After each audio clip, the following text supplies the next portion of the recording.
Welcome to dear learners. आपका बहुत बहुत स्वागत है फिल द फॉर्म पे। गुड आफ्टरनून आप सभी को। और आप सब लोग जल्दी जल्दी मेरे चैनल से ज्वाइन हो जाइए ताकि मेरी आज की क्लासेस स्टार्ट हो सके। आप सबको बहुत बहुत जो आपके एग्ज़ाम की तैयारी हो उसके लिए बहुत बहुत शुभकामनाएं देती हूँ मैं कि आपके एग्ज़ाम की जो तैयारी हो वो बहुत अच्छी हो। तो आप सबका स्वागत है फिल द फॉर्म पे। तो आप सब जल्दी जल्दी ज्वाइन होते जाइए मुझसे। आज का भी जो टॉपिक है वो बहुत इम्पोर्टेंट है और उससे आपके बहुत प्रश्न बनते हैं आपके एग्जाम में। तो आप सब जल्दी जल्दी आते जाइए और अपना नाम भी डालते जाइए। गुड आफ्टरनून आप सभी को। और एक बार आप क्लियर भी करते रहना कि मेरी वॉइस और वीडियो आपको सही आ रही है। तो मैं थोड़ी कंफर्म हो जाऊंगी कि मेरी वॉइस आप लोग तक सही पहुंच रही है। तो वो सभी लोग जल्दी जल्दी मुझसे ज्वाइन होते जाइए। आज की क्लासेस स्टार्ट करते हैं। मैं रितु हूँ और मैं आपकी सीडीपी टीचर हूँ। और मैं अब आपकी क्लासेस जो है वो लगातार बनी हुई हूँ आपके साथ लेने के लिए। आप लोग भी आते जाइए। तो स्टार्ट करते हैं तब तक हम आज की क्लास। वेलकम है आप सबका फिल द फॉर्म पे। यहाँ पे जो हमारी फर्स्ट पेज है वो आपके इंफॉर्मेशन के लिए है कि आपको जो भी आपको जॉब से रिलेटेड जो भी वैकेंसीज आती हैं, जो भी नए इंफॉर्मेशन आते हैं, वो सब आपको यहाँ पे उपलब्ध कराई जा रही हैं। तो इसके लिए आपको क्या करना पड़ेगा? आपको फिल द फॉर्म की ऐप पे जाना पड़ेगा और उसको डाउनलोड करिए मोबाइल पे, और जो भी आपको जानकारी चाहिए आप उसको वहां से ले सकते हैं। तो फिल द फॉर्म को सब्सक्राइब भी कर सकते हैं। और यहाँ पे मैं बताते चलती हूँ कि हमारी जो पीजीटी और टीजीटी की क्लासेस हैं वो स्टार्ट हो चुकी हैं, और ये क्लासेस आपको 15 अगस्त से लगातार दी जा रही हैं। और सभी की टाइम आपके सब्जेक्ट के अलग अलग दिए गए हैं। आप अपने अकॉर्डिंग अपने सब्जेक्ट को ले सकते हैं। तो यहाँ पे जो मैं बताती हूँ आपको कि आपकी केवीएस की, एनवीएस की, DSSP और जो बच्चे अदर टेट की भी तैयारी कर रहे हैं उन लोगों के लिए भी ये क्लासेस बहुत यूजफुल हैं। तो आप अपने इस क्लासेस में जाइए और अपने सारे डाउट्स जो भी आपको क्यूरी हो आप अपनी इस क्लास में जाकर उसको सॉल्व कर सकते हैं।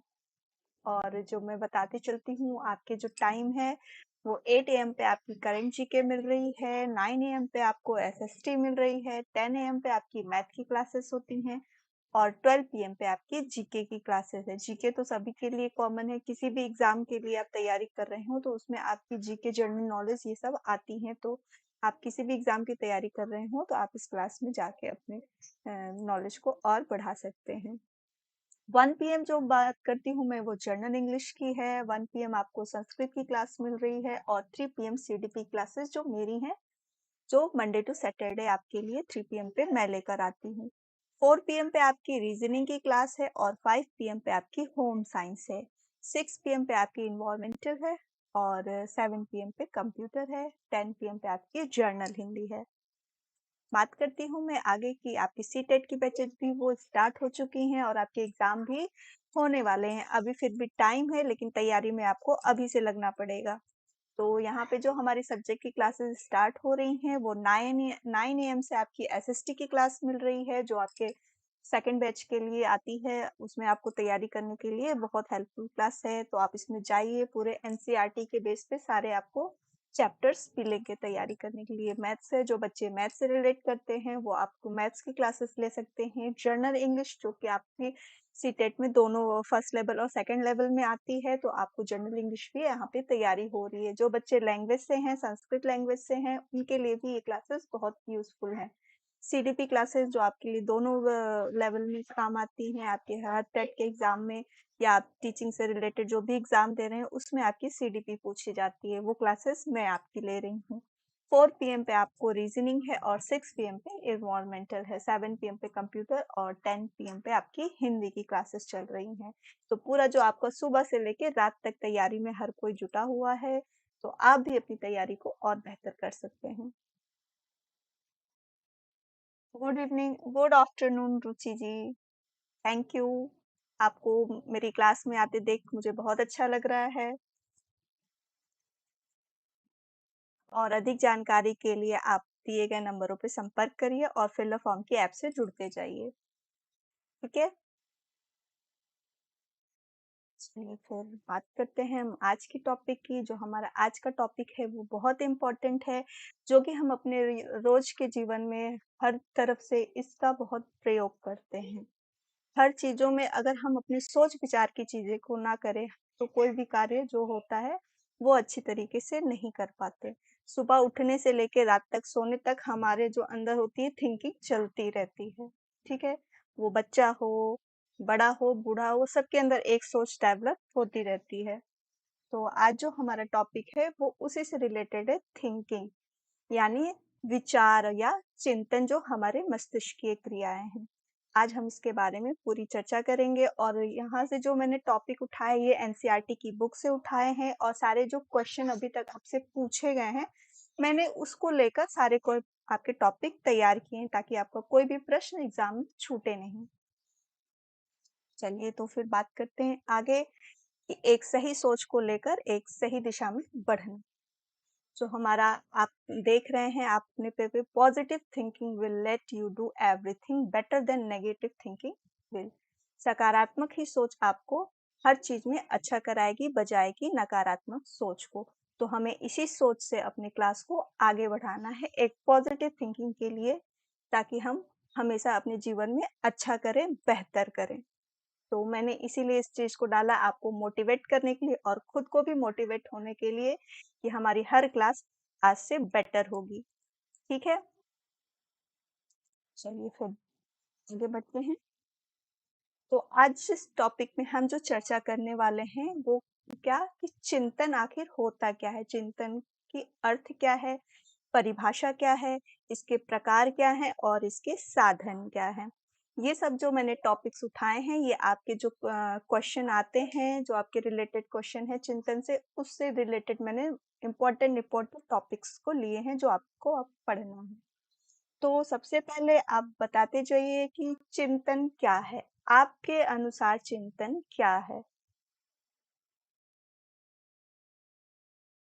तो आप भी बताइए कि चिंतन क्या है? आप किस चीज को लेकर ज्यादा चिंतित होते हैं या विचार करते हैं?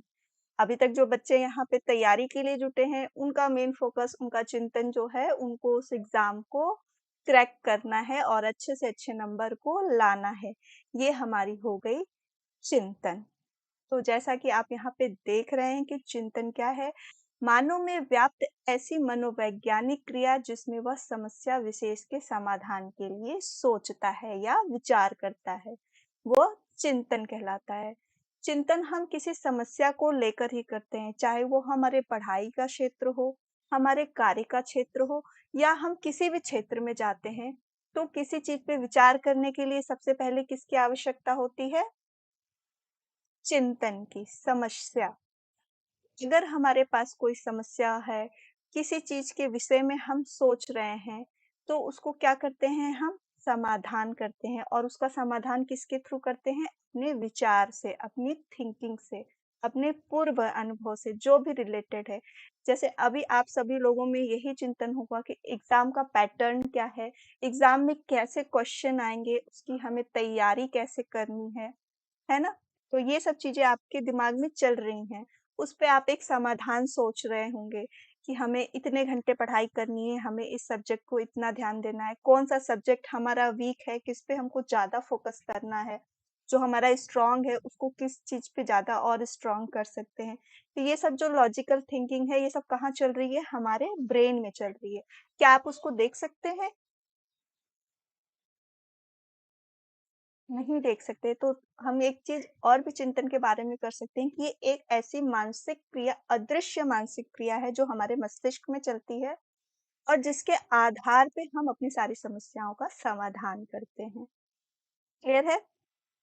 इसको हम आगे कुछ डेफिनेशन के थ्रू समझेंगे कि चिंतन क्या है और इससे रिलेटेड जो प्रश्न आपके बनते हैं मैं उस पर भी डिस्कस करूंगी।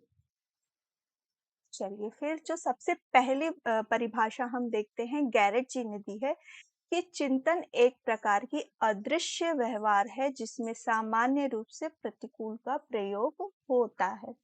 चिंतन का वर्ड सुनते ही सबसे पहले हमारे दिमाग में क्या कॉन्सेप्ट आता है, हम उसके बारे में अच्छी बातें नहीं सोचते हैं कि हम चिंतन कर रहे हैं तो किसी सही विचार को लेके चिंतन कर रहे हैं।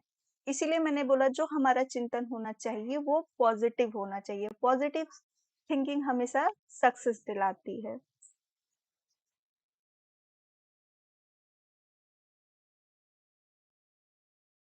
हाँ, तो आपकी मेहनत हमेशा सफल होगी। आप 9 आवर पढ़िए, 8 आवर पढ़िए, पर सकारात्मक सोच लेके पढ़िए। Positive thinking will be improve yourself. तो हमेशा आपको पॉजिटिव सोच लेके चलना है कि मैं 8 घंटे, 9 घंटे या जितने भी घंटे पढ़ाई करूँ, उसका इफ़ेक्ट हमेशा मेरे जो भी मैं शिक्षा ले रही हूँ या जिसके लिए भी मैं तैयारी कर रही हूँ, उसमें हमेशा वो अच्छा ही करूँगी। हाँ। तो यही पॉजिटिव सोच लेके हमें आगे बढ़ाना है और यही पॉजिटिव सोच हमें सक्सेस भी दिलाती है।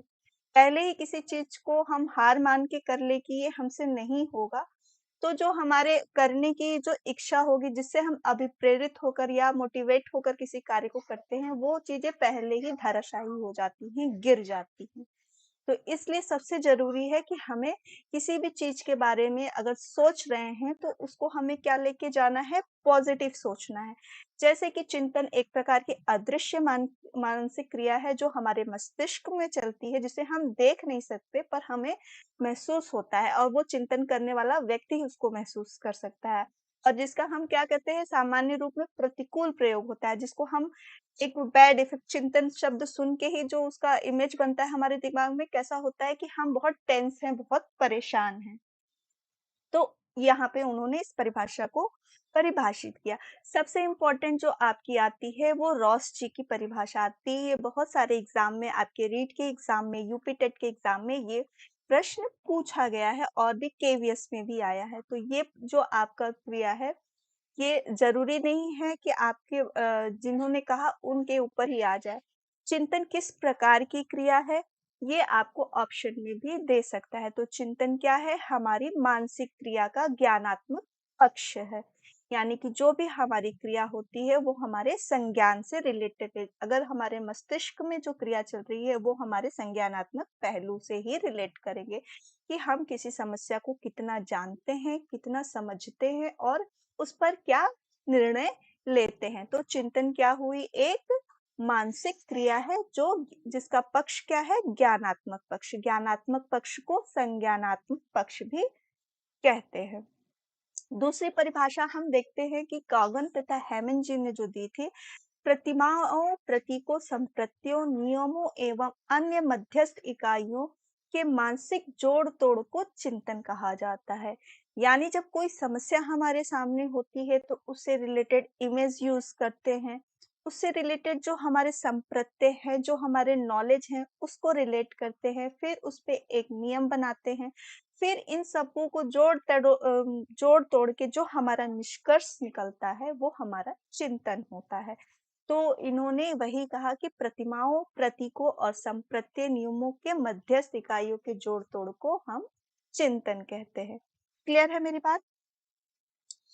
इन्हीं सब परिभाषाओं के आधार पर हम चिंतन की विशेषताओं को समझते हैं या इसके प्रारूप, ठीक है? तो चिंतन कैसी क्रिया है? चिंतन एक जटिल मानसिक प्रक्रिया है जिसके सहारे प्राणी किसी समस्या का समाधान करता है। जब भी कोई चिंतन हमारे मस्तिष्क में चलता है, तो वो इज़िली कभी भी कोई भी समस्या का समाधान नहीं मिलता है। उसके लिए हम बहुत सारे प्रयास करते हैं, बहुत जोड़-तोड़ जो भी हमारे दिमाग में चलता है, उसको करते हैं। तो यहाँ पे इसीलिए उसको जटिल मानसिक प्रक्रिया कहा, जिसके सहारे हम क्या करते हैं, अपने प्रॉब्लम का सॉल्यूशन ढूँढते हैं। ठीक है? चलिए फिर इसके आधार पे हम कह सकते हैं कि चिंतन हमारी क्या है, एक जटिल मानसिक प्रक्रिया है और ये किस पक्ष से रिलेट करता है, ये चिंतन के ज्ञानात्मक पहलू या संज्ञानात्मक पक्ष से रिलेट करता है। जैसा कि हम सब जानते हैं कि हमारा जो कॉग्निशन है, हमारा मस्तिष्क 3 चीज़ों से रिलेट होता है। पहला जो हमारा आता है क्या होता है, संज्ञानात्मक पक्ष, भावनात्मक पक्ष और क्रियात्मक पक्ष। इन तीनों पक्षों को लेकर जो हमारे आगे की क्रियाएँ होती हैं, इनको हम बढ़ाते हैं और जो हमारा मस्तिष्क होता है, वो हमारे संज्ञानात्मक पहलू का भाग होता है।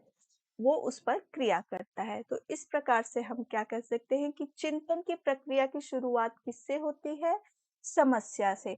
जब हमारे पास कोई समस्या उपलब्ध होगी, जब हमारे पास कोई समस्या होगी, तभी हम उस पे तर्क-वितर्क करते हैं या उसके प्रति चिंतित होते हैं और उसके प्रति समाधान ढूँढने का प्रयास करते हैं।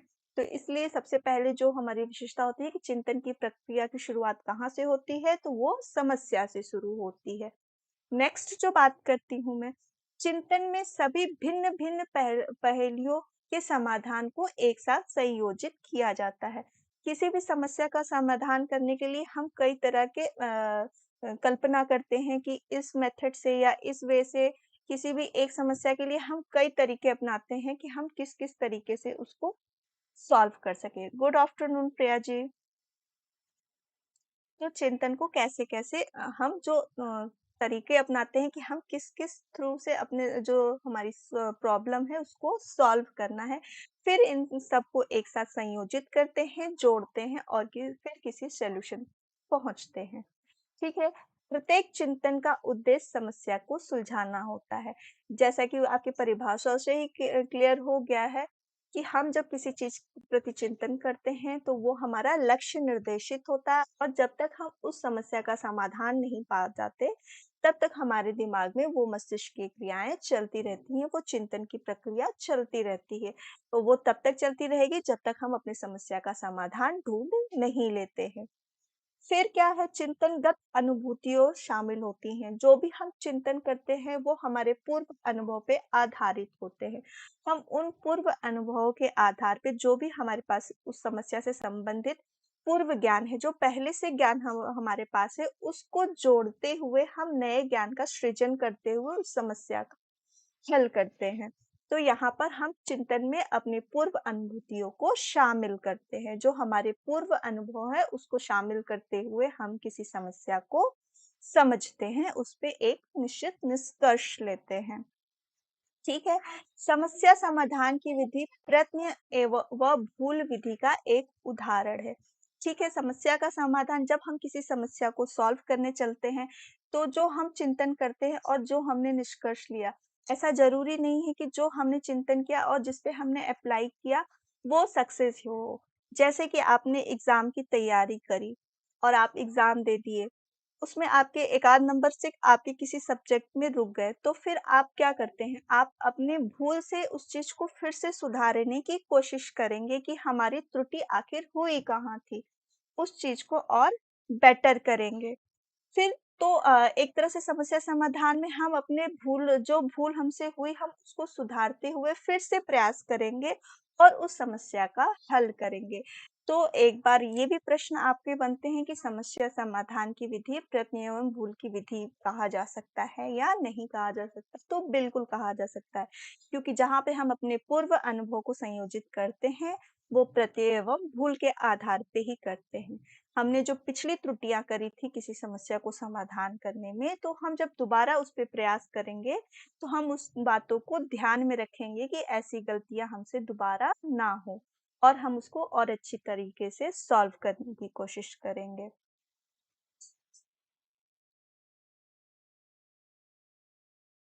चलिए फिर बात करते हैं हम सभी चिंतन लक्ष्य निर्देशित होते हैं।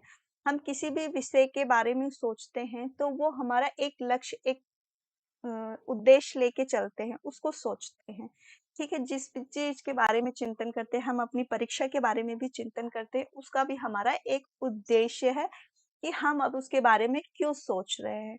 हमें परीक्षा में अच्छे नंबर लाने हैं, क्यों लाने हैं?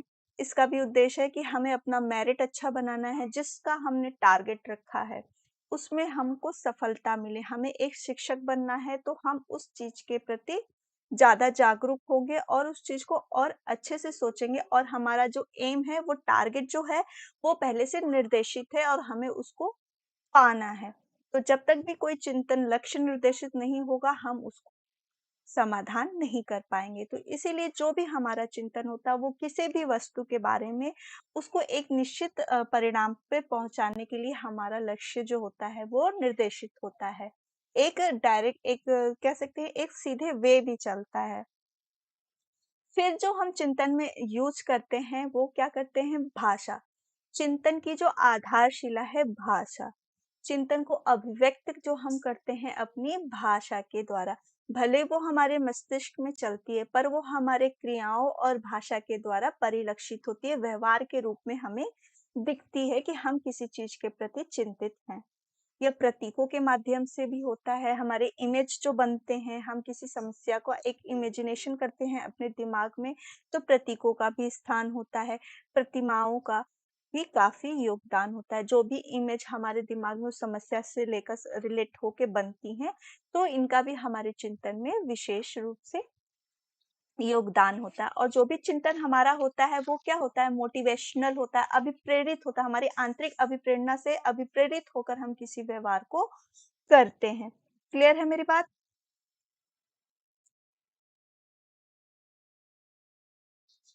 तो यहाँ तक आपको समझ में आ गया होगा कि ये क्या है, ठीक है? तो इसकी हमने क्या पढ़ी है? विशेषताएं या प्रकृति। तो इसके बारे में हमने क्या पढ़ा कि चिंतन एक मानसिक प्रक्रिया है या ज्ञान का एक संज्ञानात्मक पक्ष है। ये समस्या किसी भी चिंतन के लिए समस्या का होना आवश्यक है और चिंतन के लिए हम विभिन्न निष्कर्षों पे पहुंचते हैं जो हमारे दिमाग में तरह-तरह की कल्पनाएं उत्तेजित होती हैं और हम किसी भी व्यवहार को लक्ष्य निर्देशित होकर करते हैं। वो हमारी इंटरनल मोटिवेशन भी हो सकता है, एक्सटर्नल मोटिवेशन भी हो सकता है, जिससे हम अभिप्रेरित होकर किसी व्यवहार को करते हैं। चिंतन में जो होता है भाषा और प्रतीक तथा प्रतिमाओं का भी काफ़ी योगदान होता है। यहाँ तक आप लोगों को क्लियर है मेरी बात? अभी तक जो मैंने बताया कि चिंतन की प्रक्रिया क्या होती है, चिंतन की परिभाषा क्या है और चिंतन की विशेषताएँ क्या हैं। इन सब चीज़ों से बहुत सारे प्रश्न आपके बने हुए हैं और बहुत सारे प्रश्न पूछे गए हैं आपके। तो मैंने आपके जो मेन टॉपिक्स से जो प्रश्न पूछे जाते हैं, मैंने उसे पॉइंट आउट कर दिया है। तो आप चाहें तो इसको नोट भी कर सकते हैं। फिर बात करते हैं हम चिंतन के सिद्धांत की, जो 2 सिद्धांत दिया गया था। पहला दिया गया था केंद्रीय सिद्धांत और दूसरा था परिधीय सिद्धांत। केंद्रीय सिद्धांत जैसा कि आपको नाम से ही पता चल रहा होगा कि केंद्रीय सिद्धांत क्या है, जो चिंतन हमारे दिमाग से उन्होंने कहा कि जो चिंतन हमारे जिसका कंट्रोल हमारे केंद्रीय तंत्रिका तंत्र से यानी हमारे मस्तिष्क के द्वारा होती है, वो हमारी होती है। चिंतन यानी चिंतन का आधारभूत केंद्र क्या है? हमारी केंद्रीय तंत्रिका तंत्र हमारा मस्तिष्क है। मांसपेशी परिधीय सिद्धांत की बात करें तो ये मुख्य रूप से वाटसन जी ने दिया और इन्होंने बताया कि जो समस्या समाधान का जो मेन है वो हमारी गामक क्रियाएं होती हैं यानी पेशीय मांसपेशीय क्रियाएं उनके द्वारा जो हमारी समस्या का समाधान होता है वो होता है उसमें हमारी जो गामक क्रियाएं जो हमारी मांसपेशियां होती हैं वो एक्टिव होती हैं। केंद्रीय तंत्रिका तंत्र में हमारा मस्तिष्क एक्टिव होता है, वो सारे प्रॉब्लम की सॉल्यूशन करता है पर परिधीय सिद्धांत में कहा गया है कि जो हमारे समस्या का समाधान होता है उसमें क्या चलता है हमारे मांसपेशीय गतियां ज्यादा प्रभावशील होती हैं वो कार्य करती है। जैसे हमारे आंखों का घूमना, जब बहुत चिंतित होते हैं तो हमारी आंखें इधर उधर होती हैं, आप लोगों ने देखा होगा। हाथ पैर ठंडे होना या किसी चीज पे बहुत ज्यादा विचार विमर्श जब हम करते हैं तो हमारे हाथ पैर जो हिलने लगते हैं, मतलब एक चिंतन का वो भी आप देख के कर सकते हैं। जब व्यक्ति बहुत ज्यादा चिंतित होता है तो उसके शरीर की जो भाव भंगिमा कह सकते हैं, जो उसके फिजिकल मूवमेंट होते हैं, जो उसका बॉडी लैंग्वेज होता है वो थोड़ा-सा चेंज हो जाता है। तो यहाँ पे ही वाटसन जी ने कहा कि जो हमारी क्रियाएँ होती हैं, जो चिंतन को परिलक्षित करती हैं, वो हमारी गामक मांसपेशीय क्रियाएँ होती हैं, जो जिसमें हमारे हाथ-पैर, आँख आदि सक्रिय होते हैं। तो ये मैंने 2 सिद्धांत के बारे में बताया जो था, एक केंद्रीय सिद्धांत जो हमारे मस्तिष्क द्वारा संचालित होता है और दूसरा जो है हमारा है परिधीय सिद्धांत जो हमारी मांसपेशियों और गामक क्रियाओं द्वारा होता है। क्लियर है यहाँ तक बात? हाँ, जैसे हम जब टेंस बहुत होते हैं, किसी चीज़ के बारे में बहुत ज़्यादा सोचते हैं, उसके बारे में प्रॉपर सॉल्यूशन नहीं मिलता है, तो हमारी शारीरिक क्रियाएँ भी हमें दिखने लगती हैं। हम उसके व्यवहार से जान जाते हैं कि व्यक्ति क्या है, चिंतित है या परेशान है। उसके शरीर में कुछ ऐसे क्रियाएँ होने लगती हैं या फिर हम किसी चीज़ की ऐसी भी थिंकिंग कर कर सकते हैं, जो हमारे दिमाग में चलता है और हम सोते समय भी वो सोचते रहते हैं। हमारा दिमाग, हमारी चिंतन की प्रक्रिया क्या होती है, हमारे सोते समय भी चलती है। हम नींद में भी, सोने में अगर किसी समस्या को लेकर परेशान हैं, तो वो सपनों के माध्यम से, या हम जगे भी हैं, आँखें हमारी बंद भी हैं, तब भी हम उस चीज़ों के बारे में सोचते रहते हैं। तो मानसिक क्रियाएँ हमारे सोने के समय भी चलती रहती हैं। ठीक है? क्लियर है यहाँ तक मेरी बात आप लोगों को? चलिए फिर बात करते हैं आगे हम, कि चिंतन के प्रकार क्या हैं। चिंतन के जो आपके जिम्बार्डो और रूक जी ने दिया है, रूप जी ने नहीं, रूक, यहाँ पे मिस प्रिंटिंग हो गई है मुझसे। जिम्बार्डो तथा रूक द्वारा चिंतन के 2 प्रकार बताए गए थे, स्वली चिंतन और यथार्थवादी चिंतन। इसका हम डिटेल में पढ़ेंगे। ये आपके एनसीईआरटी की बुक्स में से दिए गए हैं, जो 11th-12th की बुक है, उसमें से मैंने ये लिया है। तो जो भी प्रश्न आपके बनते हैं और बेसिस जो प्रश्नों के माने जाते हैं, वो एनसीईआरटी के बुक से ही माने जाते हैं। इसीलिए मैंने एनसीईआरटी की बुकों को ही लेकर आपको टॉपिक तैयार किया है। चलिए फिर मैं बताती हूँ कि स्वली चिंतन क्या है। स्वली चिंतन को हम काल्पनिक चिंतन भी कह सकते हैं। काल्पनिक चिंतन यानी कल्पनाओं में ढूंढकर, जिसको हम कहते हैं हवा में ख्याली पुलाव पकाना। ठीक है, ये उस तरह की थिंकिंग है जो हम कल्पनाओं में अपनी इच्छाओं के, अपने डिजायर जो होता है, उससे अभिप्रेरित होकर सोचते हैं। जैसे आप मुझे कोई एग्जाम्पल बताइए जो आप ख्याली पुलाव बनाते हैं। उस वो रियलिटी नहीं है, बट आपके दिमाग में वो चीज चल रही है, आपकी कल्पना में आपने ऐसा कुछ सोचा हो। ऐसा हर एक व्यक्ति कभी ना कभी कुछ बचपन में या बड़े में बहुत सारे ख्याली पुलाव पकाते रहते हैं। तो ऐसा आप लोगों के दिमाग में भी ऐसा कोई ख्याली पुलाव चलता है? आप लोग बताइए, तो फिर मैं बताती हूँ आगे।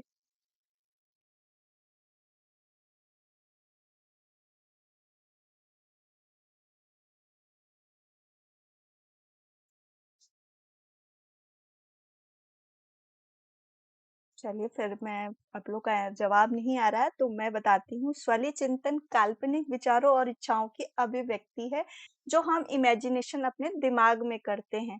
ठीक है, ये इच्छाएं, ये कल्पनाएं हम किस पे करते हैं, अपने इच्छाओं के बेसिस पे। जो हमारे अंदर की इच्छा होती है, उसके आधार पे हम बहुत कुछ सोच लेते हैं। जैसे हम अपनी परीक्षा की तैयारी कर रहे हैं, अभी हम तैयारी ही कर रहे हैं, तब तक हमारे जो सोच है, हमारी थिंकिंग, वो पूरे आगे तक बढ़ गई। जैसे हमने परीक्षा की तैयारी कर रहे हैं, उससे पहले हमने सोचा कि परीक्षा में हम टॉप कर जाएँगे, हम अफ़सर बन जाएँगे, हमारे पास बंगला हो जाएगा, हमारे पास गाड़ी हो जाएगी, और फिर मेरा इतना नाम हो जाएगा, मैं किसी को पूछूँगा नहीं। तो ये सब क्या होगी, हमारे कल्पना पे आधारित होगी, जिसकी सत्यता से कोई भी सरोकार नहीं है। अभी आपकी तैयारी कहाँ है, किस तरह चल रही है, और आपने क्या लक्ष्य निर्देशित किया, उसको नहीं सोचा, उसके परिणाम के बारे में आपने सब कुछ सोच लिया। हाँ, तो ये मैंने एक एग्जाम्पल लिया, बहुत लोग बहुत तरीके से सोच सकते हैं। जैसे मैंने कोई बिज़नेस स्टार्ट किया, अभी स्टार्ट ही हुआ, या मैंने सोचा ही तब तक सोच लिया कि मेरा बिज़नेस इतना आगे बढ़ जाएगा, मैं ये खोल लूँगी, मैं वो खोल लूँगी। तो बहुत सारी चीज़ें होती हैं जो हम अपने दिमाग में पहले से ही कल्पनाओं में सोचने लगते हैं, जो हमारे इच्छा को प्रदर्शित करते हैं। मतलब ये जो हमारे अंदर की डिज़ायर होती है, कि अगर हम सक्सेस हुए तो हम क्या-क्या कर सकते हैं और क्या-क्या करेंगे। इस पे आधारित होती है। इसका समस्या समाधान से कोई वो नहीं होता है, जो कह सकते हैं रियलिटी से कोई भी इसका संबंध नहीं होता है, ये किसी समस्या समाधान पे नहीं पहुँचता है। जो आप ख़याली पुलाव पका रहे हैं, तो क्या आप वो आपकी समस्या का समाधान हो पाया? नहीं हो पाया, क्योंकि आपने यहाँ पे अपनी सारी इमेजिनरी जो चीज़ें हैं, सारी सोच ली, तैयार कर ली और मिठाई भी खा ली। वो वाली बात हो गई। ठीक है? क्लियर हो रही है मेरी बात? चलिए अब बात करते हैं हम यथार्थवादी चिंतन की। ठीक है, यथार्थवादी, जैसा कि आपको नाम से ही पता चल रहा होगा, रियलिस्टिक थिंकिंग यानी वास्तविक चिंतन, जो हम सच में करते हैं किसी चीज को लेकर। ठीक है, जिसका वास्तविकता से संबंध होता है, और ये क्या होता है, इसका एक प्रॉपर सॉल्यूशन भी निकालते हैं हम।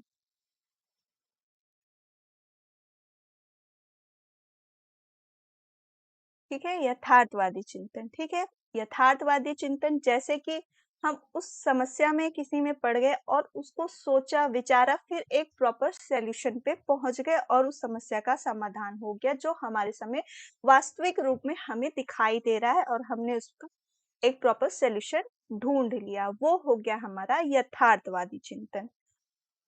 ठीक है? वैसा चिंतन जो होता है, जो वास्तविकता से होता है, जिसके द्वारा किसी समस्या का समाधान हो। जैसे किसी व्यक्ति की अगर गाड़ी रास्ते में चलते खराब हो गई, तो वो क्या ख़याली पुलाव पकाएगा? नहीं पकाएगा। वो सोचेगा मेरी गाड़ी अगर बंद हुई है, तो ज़रूर इसमें कुछ टेक्निकल इश्यू हुए होंगे या फिर मेरा तेल खत्म हो गया होगा। तो जो वो समस्या समाधान होगी, वो उसको देखेगा कि मेरी गाड़ी में टेक्निकल प्रॉब्लम है या तेल खत्म हो गया, जो भी उसकी समस्या होगी, वो उसको देखेगा, समझेगा, फिर उसपे एक प्रॉपर सॉल्यूशन लेगा और उसको समाधान करके अगर तेल खत्म है, तो फिर वो उसका इंतज़ाम करेगा, अगर खराब है, तो वो मैकेनिक का इंतज़ाम करेगा। वो सब चीज़ों को करते हुए चलेगा, तो ये उसका क्या हो गया यथार्थवादी चिंतन। ठीक है? क्लियर है मेरी बात? चलिए, फिर यथार्थवादी चिंतन में हमारे चिंतन को 3 प्रकार में बाँटा। पहला क्या हो गया अभिसारी चिंतन, ठीक है? क्लियर है मेरी बात? अभिसारी चिंतन को क्या कहते हैं? निगमनात्मक चिंतन भी कहते हैं। आप लोग अक्सर सुना होगा जैसे इसमें जो भी चिंतन होता है अ, वो एक दिशा में होता है, एक लक्ष्य निर्देशित मतलब एक ही दिशा में चलता है। जो एक समस्या है उसका एक ही समाधान सीधे जाके हल होगा, यानी निगमनात्मक चिंतन। यानी अगर हम किसी बच्चे को बोले कि 2 + 3 क्या होगा? तो उसने सीधे-सीधे आंसर बता दिया कि 5 होगा, ठीक है? 5 मल्टीप्लाई बाय 5 क्या आंसर आएगा? उसने बता दिया हमारा 25 आएगा।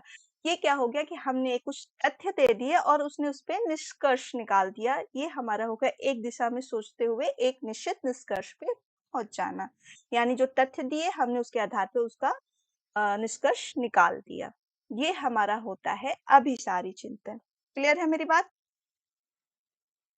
कि अभिसारी चिंतन क्या है?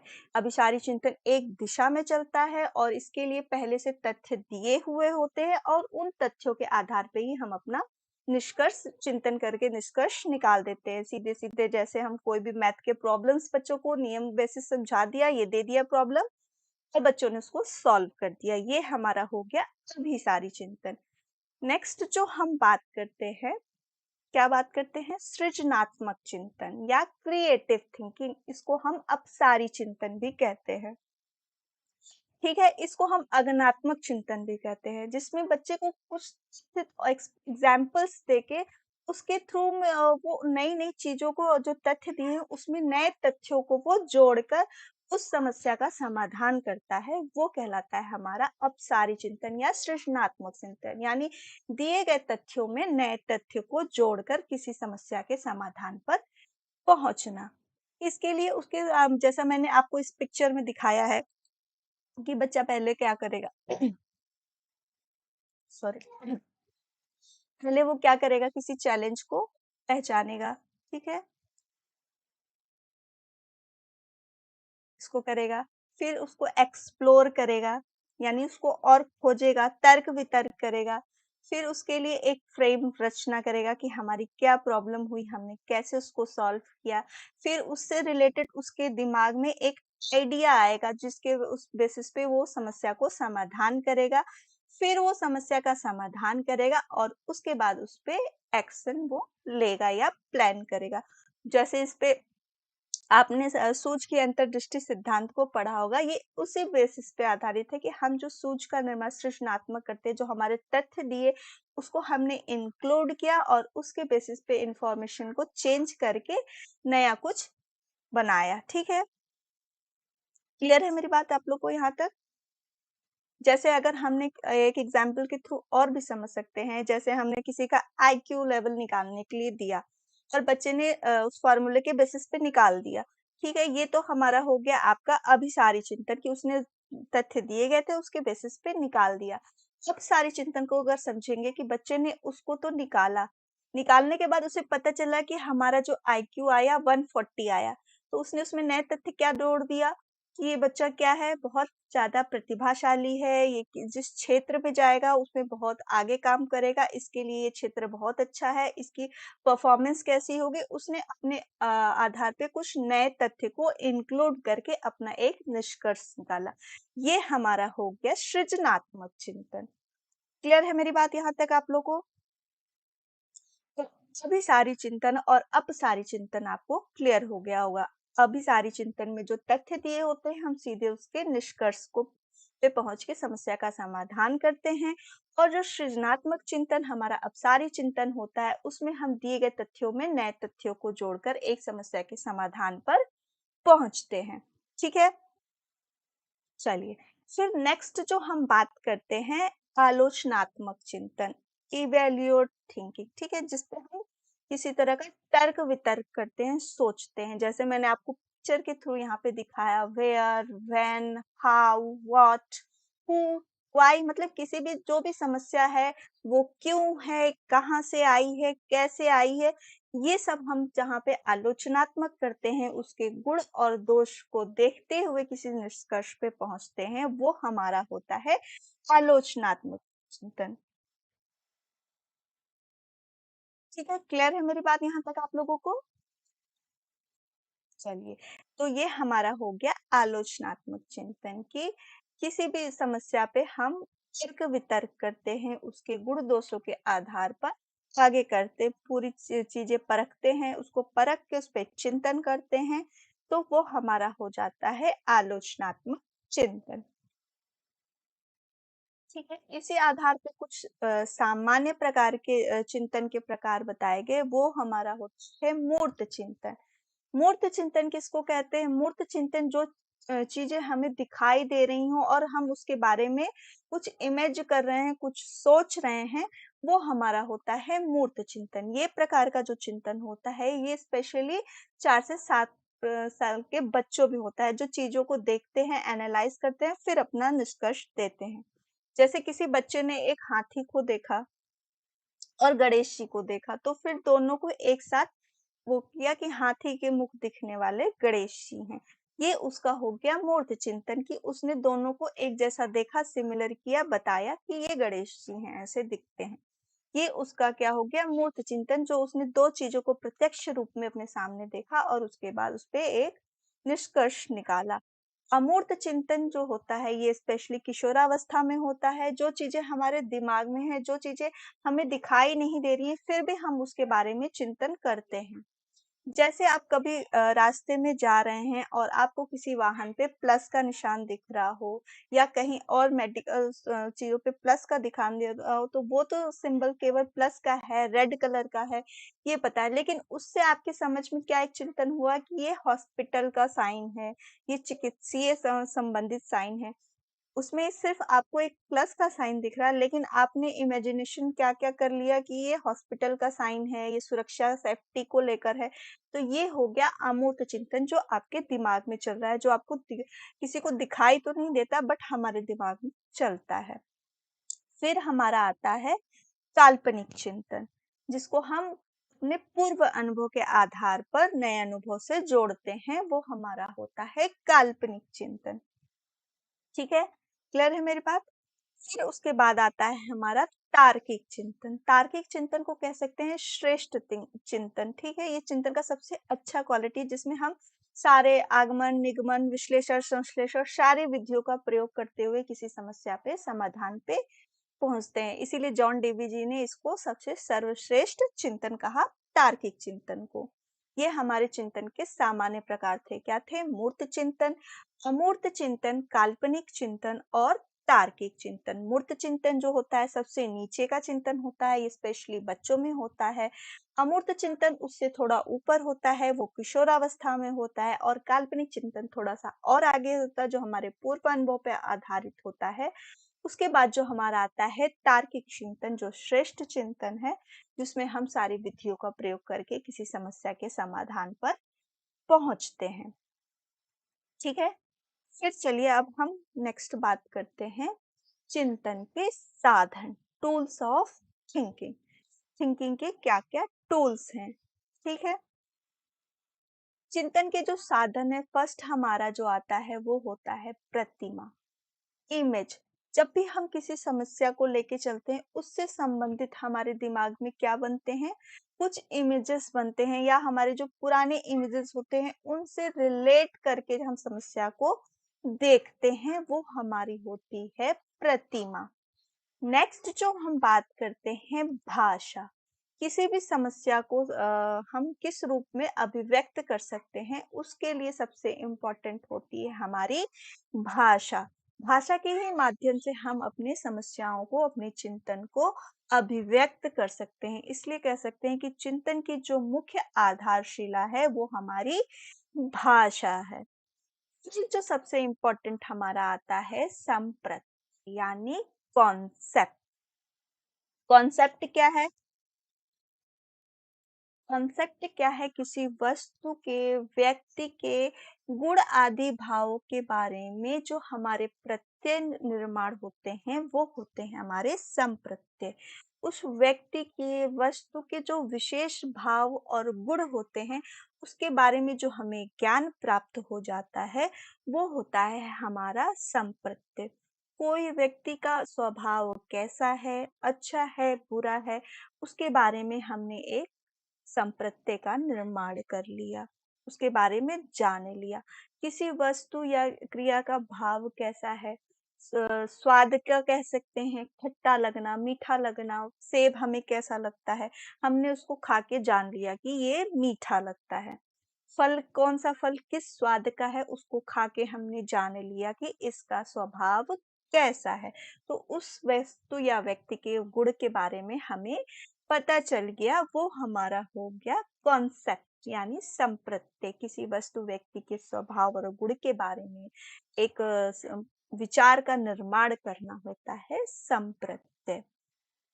कह सकते हैं जैसे कि और भी गुण होते हैं संप्रत्यय के, जैसे कोई व्यक्ति कितना अच्छा है, कितना बुरा है, ये हमने वो जान लिया, किसी वस्तु के बारे में जान लिया। ठीक है, जो हमारे इमोशंस हो गए, किसी के बारे में सुख दुख ये हो गए। ये सब क्या, हम किसी चीजों के बारे में जब जानना समझ लेते हैं, उसके बाद, उसके जानने के बाद जो हमारे दिमाग में, हमारे मस्तिष्क में जो कॉन्सेप्ट बनता है, वो होता है हमारा संप्रत्यय। ठीक है। प्रतिज्ञप्ति, प्रपोशन। प्रपोशन क्या होता है? जब एक समान से दिखने वाले संप्रत्यय को दूसरे समान से दिखने वाले संप्रत्यय को जोड़ देते हैं, वो होता है हमारा प्रतिज्ञप्ति यानी प्रपोशन। यानी कि कोई बच्चा अगर लाल रंग का कोई ऑब्जेक्ट दिखता है, लाल रंग का फल देखा, तो उसने लाल रंग के फल से जोड़ दिया, यानी एक संप्रत्यय को दूसरे समान से दिखने वाले संप्रत्यय से जोड़ देना क्या कहलाता है? प्रतिज्ञप्ति। क्लियर है मेरी बात? गुड आफ्टरनून सोनाली जी।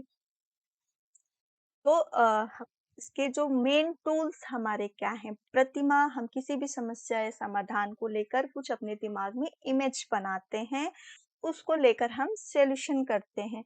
दूसरी हमारी होती है भाषा। भाषा का जो ज्ञान होता है, जो अभिव्यक्ति हम अपने चिंतन का करते हैं, वो भाषा के द्वारा करते हैं। तो भाषा क्या हो गई? हमारे चिंतन की अभिव्यक्ति करने की एक मुख्य आधारशिला। संप्रत्यय किसी वस्तु, व्यक्ति के गुण और भाव के बारे में हमारा एक प्रत्यय का निर्माण करना, या उसके भावों और गुणों को जानकर उसके बारे में समझ जाना या ज्ञान प्राप्त करना होता है संप्रत्यय। प्रतिज्ञप्ति, दो समान से दिखने वाले प्रत्ययों को जोड़ के जो हम निर्माण करते हैं, एक सॉल्यूशन पे पहुंचते हैं, वो होता है हमारा प्रतिज्ञप्ति। क्लियर है मेरी बात यहाँ तक आप लोगों को?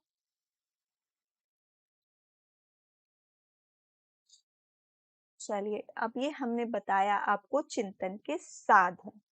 अभी मैं बताती हूँ चिंतन के तत्व। चिंतन के तत्व क्या है? पहला हमारी होती है मानसिक प्रतिमा। जो ये प्रश्न में पूछे गए हैं, मैं उसके बेसिस पे आपको बता रही हूँ कि इसके अंदर 4 तत्व आते हैं।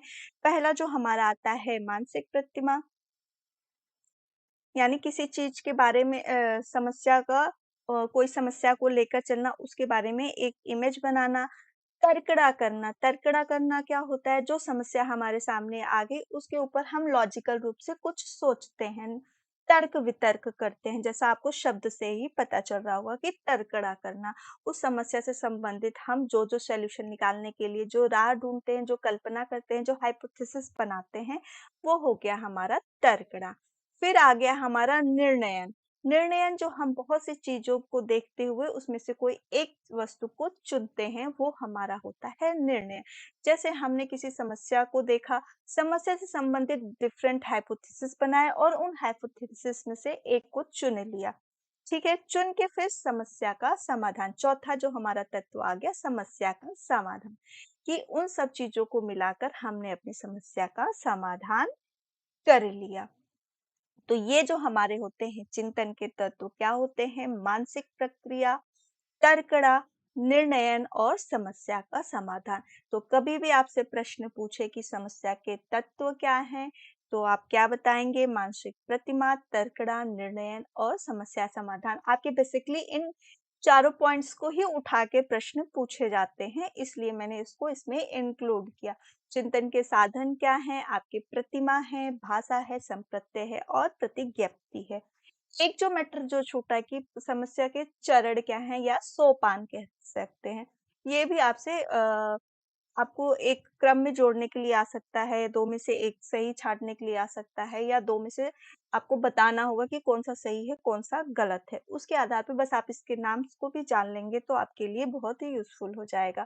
पहला क्या होता है? किसी समस्या का समाधान होना, किसी समस्या का होना, फिर उसके ऊपर क्या करते हैं हम एक निर्णय के लिए जो वो बनाते हैं, कल्पना बनाते हैं, संग्रह एकत्रित करते हैं, किसी भी समस्या को लेने के लिए जो तथ्य संग्रहित करते हैं, वो होता है। तीसरे नंबर पे जो हमारा आता है, उससे संबंधित जो हम हाइपोथेसिस का निर्माण कर लिए, निष्कर्ष पे पहुँचना और चौथा जो हमारा होता है, किसी समस्या का समाधान हो जाना। मतलब ये आपके तीनों सब रिलेट करते हुए चलते हैं, इसलिए आप लोग कभी इसमें कन्फ्यूज़ नहीं होइएगा। ठीक है? आज का मैंने एक प्रश्न रखा है जो मैं ये आपको पहले भी बता चुकी हूँ और कई बार पढ़ा चुकी हूँ कि आधुनिक मनोविज्ञान के जनक कौन माने जाते हैं? कोई बताना चाहेगा? आधुनिक मनोविज्ञान के जनक माने जाते हैं। मैं वेट कर रही हूँ आपके आंसर का, तो आप जल्दी जवाब दीजिए।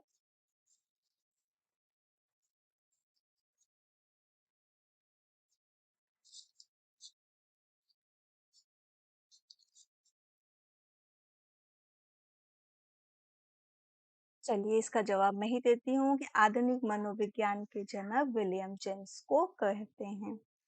ठीक है, मैं ऐसे ही एक-एक प्रश्न जो आपके बहुत इम्पोर्टेंट है, वो आपको इंक्लूड करती जाऊँगी और मेरे हर चैप्टर में 2 से 4 क्वेश्चन आपको ऐसे मिलेंगे, जो बहुत बार पूछे गए हैं आपके एग्ज़ाम में। उसको लेते हुए मैं चलूँगी ताकि आपके एमसीक्यू भी होते हों, आपके टॉपिक भी सॉल्व होते हों और उस टॉपिक से रिलेट भी प्रश्न अब मैं लेकर आऊँगी, ताकि आपका एमसीक्यू भी होता चले और वो कॉन्सेप्ट भी आपको समझ में आता चले चैप्टर का। क्लियर है? तो आज हमने चिंतन का अर्थ पढ़ा, चिंतन की विशेषताएँ पढ़ी और चिंतन के बारे में पढ़ा। चिंतन के प्रकार पढ़े, चिंतन के सिद्धांत पढ़े और उसके टूल्स क्या होते हैं वो पढ़े, उसके तत्व पढ़े और उसके सोपान पढ़ा। तो इतने टॉपिक्स मैंने जो चिंतन से आपके बेसिकली पूछे जाते हैं प्रश्न, वो मैंने आपके पूरे आज टॉपिक को क्लियर करा दिया। यहाँ तक किसी को कोई डाउट?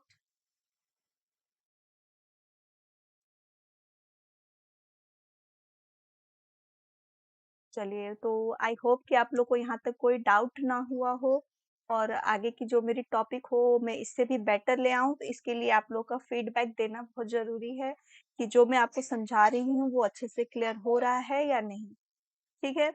और आगे का जो कल का चैप्टर होगा वो हमारा और इंटरेस्टिंग होगा, तो आप सब लोग कल मेरे साथ क्लास में जुड़े रहिएगा, ठीक है? और कोई भी प्रॉब्लम हो, कोई भी समस्या हो, आप उस पे पूछ सकते हैं। तो अभी मैं 2 मिनट के लिए वेट करती हूँ कि आप लोग को कोई प्रॉब्लम हो तो आप उसको पूछ सकते हैं।